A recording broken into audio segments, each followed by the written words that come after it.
ನೋಡಿ, ಕಲಬುರಗಿಯಲ್ಲಿ 3 ಜನ ಕೈದಿಗಳು ಎಸ್ಕೇಪ್ ಆದಂತಹ ಪ್ರಕರಣಕ್ಕೆ ಸಂಬಂಧಪಟ್ಟಂತೆ ನಿರ್ಲಕ್ಷ್ಯ ಹಿನ್ನೆಲೆ 9 ಜನ ಪೊಲೀಸ್ ಅಧಿಕಾರಿಗಳನ್ನ ಅಮಾನತು ಮಾಡಿ ಆದೇಶವನ್ನ ಹೊರಡಿಸಲಾಗಿದೆ. ಜೈಲು ಅಧೀಕ್ಷಕ, ಎಕ್ಸಿಕ್ಯೂಟಿವ್ ಜೈಲರ್, ಜೈಲಿನ 4 ವಾರ್ಡನ್, 2 ಮುಖ್ಯ ವಾರ್ಡನ್, ಅಸಿಸ್ಟೆಂಟ್ ಸೂಪರಿಂಟೆಂಡೆಂಟ್ ಸೇರಿದಂತೆ 9 ಜನ ಪೊಲೀಸ್ ಅಧಿಕಾರಿಗಳನ್ನ ಅಮಾನತುಗೊಳಿಸಲಾಗಿದೆ. ನೋಡಿ, 9 ಜನ ಪೊಲೀಸ್ ಅಧಿಕಾರಿಗಳನ್ನ ಅಮಾನತುಗೊಳಿಸಲಾಗಿದೆ. ನಿರ್ಲಕ್ಷ್ಯವನ್ನು ವಹಿಸಿದ್ದು, ನಿರ್ಲಕ್ಷ್ಯದಿಂದಲೇ ಅವರೆಲ್ಲ ಎಸ್ಕೇಪ್ ಆಗಿದ್ದಾರೆ ಅಂತ ಕಾರಾಗೃಹ ಇಲಾಖೆಯ ಡಿಜಿಪಿ ಅಲೋಕ್ ಕುಮಾರ್ ಇಂದ ಈ ರೀತಿಯಾದಂತಹ ಆದೇಶವನ್ನು ಹೊರಡಿಸಲಾಗಿದೆ. ಕಲಬುರಗಿಯಲ್ಲಿ 3 ಜನ ಸೆಂಟ್ರಲ್ ಜೈಲಿನಿಂದ ಎಸ್ಕೇಪ್ ಆದಂತಹ ಪ್ರಕರಣಕ್ಕೆ ನೋಡಿ, ಯಾರೋ ಮಾಡಿದ ತಪ್ಪಿಗೆ ಇನ್ಯಾರೋ ಶಿಕ್ಷೆ ಅನುಭವಿಸುವಂತಾಯಿತು.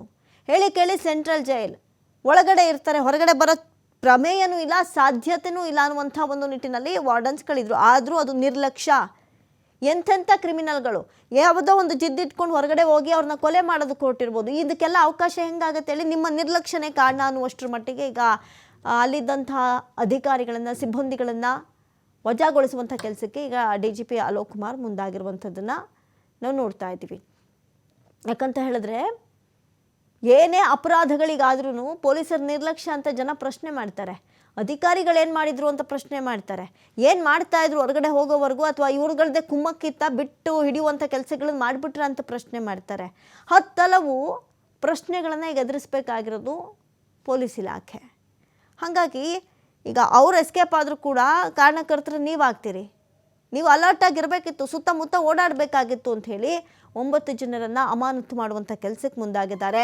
ಇದು ಮುಂದೆ ಭಾಳಷ್ಟು ಜೈಲುಗಳಲ್ಲಿ ಈಗ ಎಚ್ಚರಿಕೆಯ ಗಂಟೆಯಾಗಿ ಪರಿಣಮಿಸುತ್ತೆ. ಬಗ್ಗೆ ಮತ್ತಷ್ಟು ಮಾಹಿತಿಯನ್ನು ಕೊಡ್ತಾರೆ. ಆಗಲೇ ಮಾತನಾಡ್ತಾ ಇದ್ರು ಸಿದ್ದು ಸಾತ್ಯಾಳ್. ಸಿದ್ದು, ಈಗ ಒಂದು ರೀತಿಯಾಗಿ ಕಾಲಿಗೆ ಗುಂಡೇಟು ಕೊಡಲಾಯಿತು, ಆತನನ್ನು ಆಸ್ಪತ್ರೆಗೆ ಸೇರಿಸಲಾಯಿತು. ಆದರೆ ಈಗ 9 ಜನ ಅಧಿಕಾರಿಗಳನ್ನು, ಪೊಲೀಸ್ ಸಿಬ್ಬಂದಿಗಳನ್ನು ಅಮಾನತುಗೊಳಿಸಲಾಗಿದೆ. ಇದು ಈಗಾಗಲೇ ಬಹಳಷ್ಟು ಜೈಲುಗಳ ವಿಚಾರ ಅಂತ ಬಂದರೆ ಕೆಟ್ಟ ಸುದ್ದಿಯಲ್ಲೇ ನಾನು ಮುಂದು ಅಂತ ತೋರಿಸ್ಕೊಳ್ತಾ ಇರುವಂತಹ ಬೇರೆ ಜೈಲುಗಳಿಗೂ ಕೂಡ ಎಚ್ಚರಿಕೆಯ ಗಂಟೆಯಾಗಿ ಪರಿಣಮಿಸುತ್ತಾ ಅಂತ? ಹೌದು ಅಮೃತ, ಏನಂದ್ರೆ ಪ್ರಮುಖವಾಗಿ ಕೇಂದ್ರ ಕಾರಾಗೃಹ ಕೈದಿಗಳು ಹೋಗ್ಬೇಕಾದ್ರೆ, ಪರಾರಿ ಆಗ್ಬೇಕಾದ್ರೆ, ಎಕ್ಸೆಪ್ಟ್ ಆಗ್ತಿರ್ಬೇಕಾದ್ರೆ ಅಲ್ಲಿರ್ತಕ್ಕಂಥ ಸಿಬ್ಬಂದಿ ಏನ್ ಮಾಡ್ತಾ ಇದ್ರು, ಪ್ರಮುಖವಾಗಿ ಅಲ್ಲಿ ಒಂದು ಫ್ರಿಜ್ನಲ್ಲಿ ಒಂದು ಕೆಲಸ ನಡೀತಿರುತ್ತೆ. ಆ ಕಾಮಗಾರಿ ಸಂಬಂಧಪಟ್ಟಂಗೆ ಒಂದು ಏಣಿ ಇಟ್ಟಿರ್ತಾರೆ.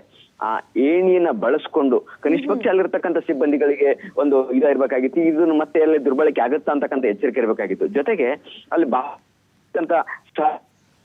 ಮೂಲಕ ಹೊರಗಡೆ ಬಂದು ಏಣಿ ಏರಿ ತಮ್ಮದೇ ಬಟ್ಟೆಗಳನ್ನ ಹಗ್ಗದ ರೀತಿಯಲ್ಲಿ ಬಳಸ್ಕೊಂಡು ಮೇಲ್ಗಡೆ ಗೋಡೆಗೆ ಕಟ್ಟಿ ಎಸ್ಕೇಪ್ ಆಗಿದಾರಲ್ಲ, ಇದಕ್ಕೆ ಒಳಗಡೆ ಇರ್ತಕ್ಕಂಥ ಸಿಬ್ಬಂದಿಗಳ ಸಹಕಾರ ಇತ್ತ ಅಂತಕ್ಕಂಥ ಪ್ರಶ್ನೆ ಸಹಜವಾಗಿ ಮೂಡುತ್ತೆ.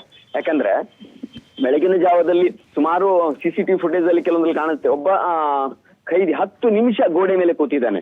ಆದ್ರೂ ಸಹಿತ ಇವರು ಏನ್ ಮಾಡ್ತಾ ಇದ್ರು ಅಂತಕ್ಕಂಥ ಪ್ರಶ್ನೆ ಉಂಟಾಗುತ್ತೆ. ಈ ಹಿನ್ನೆಲೆಯಲ್ಲಿ ಜೈಲು ಅಧೀಕ್ಷಕ ಮತ್ತು ಎಕ್ಸಿಕ್ಯೂಟಿವ್ ಜೈಲರ್ನ 4 ಜನ ವಾರ್ಡರ್, 2 ಮುಖ್ಯ ವಾರ್ಡರ್, ಒಬ್ಬರು ಅಸಿಸ್ಟೆಂಟ್ ಸೂಪರಿಂಟೆಂಡೆಂಟ್ ಸೇರಿದಂತೆ 9 ಜನ ಅಧಿಕಾರಿಗಳನ್ನ ಕಾರಾಗೃಹ ಇಲಾಖೆಯ DGP ಅಲೋಕ್ ಕುಮಾರ್ ಅವರು ಅಮಾನತುಗೊಳಿಸಿ ಆದೇಶವನ್ನು ಹೊರಡಿಸಿರ್ತಕ್ಕಂಥದ್ದು.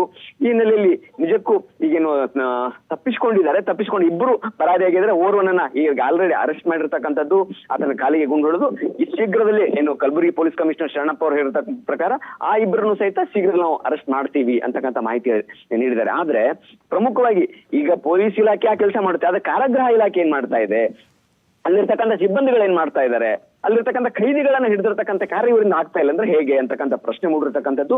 ಈ ಹಿನ್ನೆಲೆಯಲ್ಲಿ ಕಾರಾಗೃಹ ಇಲಾಖೆಯಲ್ಲಿ ಸಾಕಷ್ಟು ಬೇರೆ ಬೇರೆ ಜೈಲುಗಳಿಗೂ ಸಹಿತ ಎಚ್ಚರಿಕೆ ಗಂಟೆ ಆಗಿರ್ತಕ್ಕಂಥದ್ದು. ಯಾಕಂದ್ರೆ ಈ ರೀತಿ ಖೈದಿಗಳ ಪರಾರಿ ಆದ್ರೆ ಇಡೀ ಜಿಲ್ಲೆಯಾದ್ಯಂತ ಒಂದು ಸೆನ್ಸೇಷನ್ ಮೂವ್ಮೆಂಟ್ ಕ್ರಿಯೇಟ್ ಆಗುತ್ತೆ ಅಂತಕ್ಕಂಥ ಹಿನ್ನೆಲೆಯಲ್ಲಿ ಈಗ 2 ಆರೋಪಿಗಳನ್ನ ಅರೆಸ್ಟ್ ಮಾಡಿ ಬಂಧಿಸಿದ ನಂತರ ಮಾಡ್ತೀವಿ ಅಂತಕ್ಕಂಥ ಮಾಹಿತಿ ಪೊಲೀಸ್ ಕಮಿಷನರ್ ನೀಡಿದ್ದಾರೆ. ಅವರಿಗಾಗಿ ತಂಡಗಳನ್ನ ಸುಮಾರು 4-6 ತಂಡಗಳನ್ನ 3 ಜಿಲ್ಲೆಗಳ ಕಲಬುರಗಿ, ಯಾದಗಿರಿ, ಬೀದರ್ ಸೇರಿದಂತೆ 3 ಜಿಲ್ಲೆಗಳಲ್ಲಿ ಸಹಿತ ಶೋಧ ನಡೆದಿದೆ ಮತ್ತು ಹಿರಿಯ ಅಧಿಕಾರಿಗಳ ತಂಡವನ್ನ ರಚನೆ ಮಾಡಿದ್ದಾರೆ. ಅವ್ರನ್ನ ಅರೆಸ್ಟ್ ಮಾಡ್ತಿರ್ತಕ್ಕಂಥ ಭರವಸೆ ನೀಡಿದ್ದಾರೆ. ಆದ್ರೆ ಪ್ರಮುಖವಾಗಿ ಪ್ರಶ್ನೆ ಉಂಟಾಗಿರ್ತಕ್ಕಂಥದ್ದು ಅಲ್ಲಿರೋ ಕಾರಾಗೃಹ ಇಲಾಖೆ ಸಿಬ್ಬಂದಿಯ ಮೇಲೆ. ಹೀಗಾಗಿ ಅವರು ಸಸ್ಪೆಂಡ್ ಸಹಿತ ಆಗಿದೆ. ಸಸ್ಪೆಂಡ್ ಅಷ್ಟೇ ಅಲ್ಲದೆ ಇನ್ನು ಮುಂದೆ ಸಹಿತ ಅಲ್ಲಿನ ಸಿಬ್ಬಂದಿಗಳು ಎಚ್ಚರಿಕೆಯಿಂದ ಕಾರ್ಯ ನಿರ್ವಹಿಸಬೇಕಾಗಿರ್ತಕ್ಕಂಥದ್ದು. ಅಮೃತ, ಸಿದ್ದು, ಇನ್ನು ನಾವು ಗಮನಿಸೋದಾದ್ರೆ ಇಷ್ಟು ದಿನದವರೆಗೂ ಜೈಲಿನಲ್ಲಿ ರಾಜಾತಿಥ್ಯ ಪ್ರಕರಣಗಳದ್ದೇ ಸದ್ದಾಗ್ತಾ ಇತ್ತು.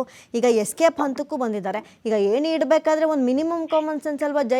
ನಾವು ಜೈಲೊಳಗಡೆ ಹೋಗ್ತಾ ಇದೀವಿ ಅಂದ್ರೆ ಏಣಿ ಇಡುವಂಥ ಕೆಲಸ ಒಂದು ರೀತಿ ಸಪೋರ್ಟ್ ಮಾಡ್ದಂಗೆ ಆಗೋಯ್ತು.